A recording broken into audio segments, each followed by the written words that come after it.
Different states have what has been dubbed right to sun laws. If you've got the right to use the sunlight for energy.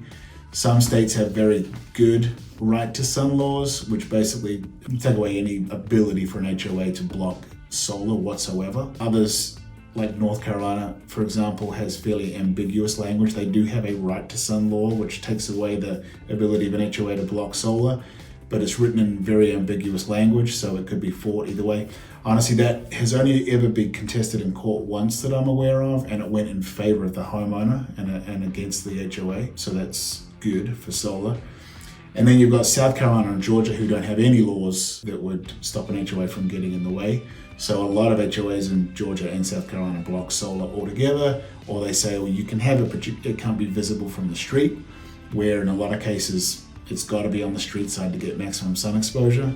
So in effect, they block it even though they are not. So we do have a lot of kickback from HOAs in these states. Other states are probably more progressive in that sense. And so hopefully South Carolina and Georgia will get on board with that.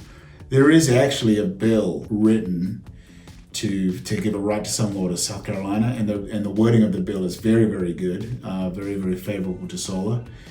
But I think it was written several years ago, and it's never made it to the House floor to get voted on. I think it's had a few sponsors that have come and gone, but it's never quite made it to the House floor to be voted on. So let's hope this year that might happen.